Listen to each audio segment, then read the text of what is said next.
Hey guys, welcome to Body Evolution. Today's workout is Froot Loops. Before we do the Froot Loops workout, we are going to do flexibility.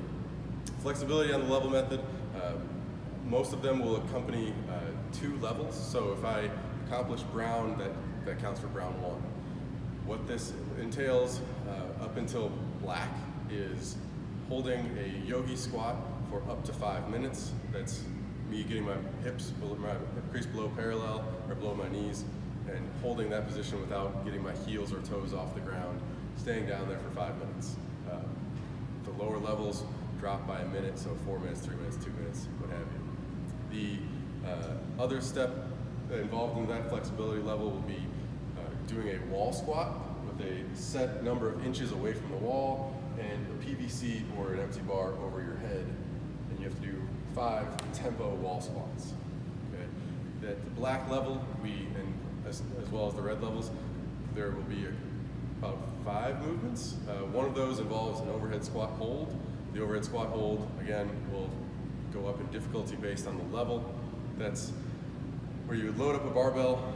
You can take from the rack, put it on your back, get into a snatch grip, pop it overhead, you lower yourself down, and then hold the position at the bottom. You don't have to come out of it, so depending on what level you do, it could be a couple of minutes.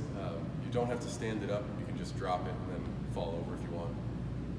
The other movements involve a hamstring stretch, so either touching your ankles, touching your toes, or touching the ground with knees locked, not slightly unlocked.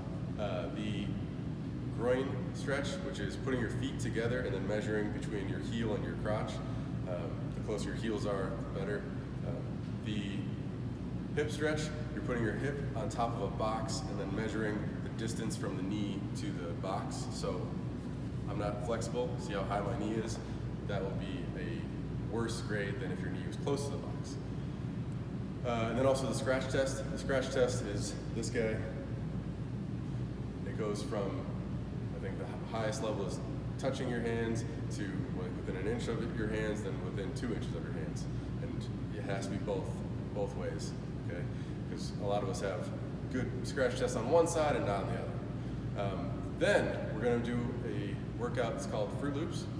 It's run 200 meters, 7 overhead squats, run 200, 7 overhead squats, run 200, 7 overhead squats, run 200.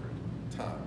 You'll rest for 3 minutes. If that workout took you exactly 7 minutes, you will start yourself at the 10-minute mark, and you'll do the same thing, except this time instead of overhead squats, you'll do 15 bench press. That'll be barbell bench press.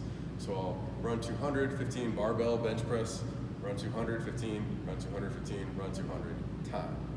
Goal is to finish right around 7 minutes for each segment.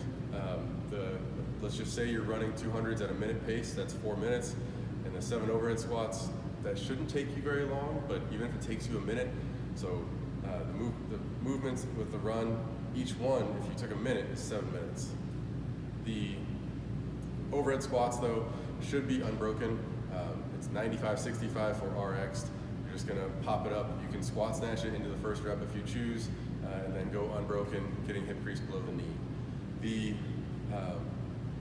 The only thing that I'm gonna warn people about is that thinking about the overhead squats, you're like, oh, overhead squats with bench press, that has nothing to do with each other.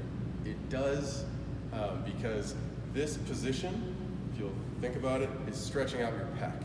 So you're holding a stretch, which if you know, when we hold a stretch, we're kind of taking away from the excitement of the muscle. So I can't, you wouldn't want to stretch a lot, you stretch your legs a lot before you did a max height vertical jump, right?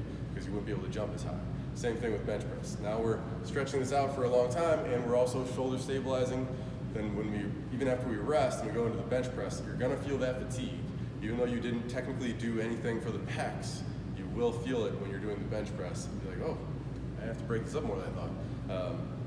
The weight choice that you choose, 135/95 will be the RX weight.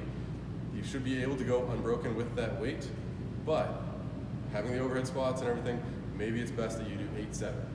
At worst, you're doing 5-5-5. And I mean that for the last set. It's only 3 sets.